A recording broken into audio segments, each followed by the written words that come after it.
ઘણા બધા ક્ષેત્રોમાં પરિસ્થિતિ બદલાઈ ગઈ, આપણી વ્યવસ્થાઓ તૂટી ગઈ. બધાનું મૂળ શિક્ષણ છે. કોઈ એક સરકારને દોષ ન આપતા 60 વર્ષ ગુજરાતના, આટલા આપણે 75 વર્ષ પણ દેશના જોઈ લઈશું તો પણ આપણી પાસે મૂળ પ્રશ્ન એ આવીને જાય છે કે સત્તાઓ બદલાય છે, વ્યવસ્થાઓ ક્યારેય નથી બદલાતી, ચહેરાઓ બદલાય છે, કોઈના ચરિત્રો નથી બદલાતા, શિક્ષણ એમના માટે મુખ્ય મુદ્દો રહેતો જ નથી. અને જ્યાં સુધી તમે શિક્ષાને મુખ્ય મુદ્દો નહીં માનો ત્યાં સુધી જ્ઞાન સહાયક તમને સાવ ક્ષુલ્લક મુદ્દો લાગવાનો છે. તમને એવું લાગે છે કે શિક્ષકો સારા નથી તો શિક્ષકોને ટ્રેન કરો.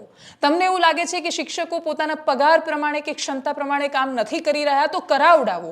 તમને એવું લાગે છે કે લોકો ગાંઠતા નથી, દારૂ પીને આવી જાય છે તો એમને નોકરીમાંથી કાઢો.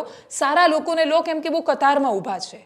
અને જો આ કશું જ નથી કરવું તો બીએડ ચલાવવાનું બંધ કરી દો. ના પાડી દો ગુજરાતની યુવા પેઢીને કે ગુજરાતને સારા શિક્ષકોની જરૂર નથી. એમને કહી દો કે કોન્ટ્રાક્ટ પર કામ કરતા શ્રમિકો એમણે ભરવાના છે, કોન્ટ્રાક્ટ પર કામ કરતા ગુલામો એમણે ભરવાના છે. 11 મહિના અમે કોઈ પ્રકારે કામ કરો અને નહીં તો 11 મહિના પછી પાણીચું લઈને નીકળી જાઓ.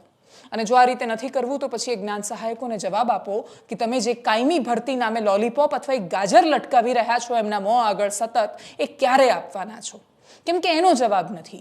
કાયમી ભરતી અને સમાંતરે આ વ્યવસ્થા ચાલુ રહે તો પણ કોઈને ખાસ પ્રશ્ન નથી. કાયમી ભરતી આવતી નથી.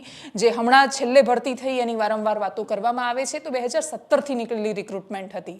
તમે 4-5 વર્ષ સુધી જ્યારે પરીક્ષા નથી લેતા ત્યારે કેટલા પ્રમાણમાં લોકો પેદા થાય છે. હમણાં પાસ થયેલો છોકરો છે એણે આવનારા 4 વર્ષના 5 વર્ષની બેચના ભેગા થતા છોકરાઓ સાથે સ્પર્ધા કરવાની છે. બીએડ કે એમએડ કર્યા પછી 5 વર્ષ પરીક્ષા માટે પ્રતીક્ષા, એવો સમય હવે રહ્યો નથી.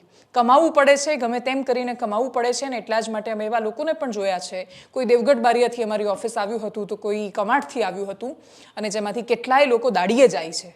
અને એ દાડીએ જતા લોકો પોતાના ગામ માટે ખોટું ઉદાહરણ પેદા કરે છે. કેમ કે એક નાના છોકરાનો બાપ એના બાળકને પેલો છોકરો બતાવીને કહે છે કે જો પેલાએ બીએડ કર્યું, એમએડ કર્યું અને તોય મજૂરીએ જાય છે, તો મારા પૈસા તું આટલા ના બગાડ, સીધું આ કરવા માંડ. અને એટલા જ માટે મજૂરનો છોકરો મજૂર શું કામ બને?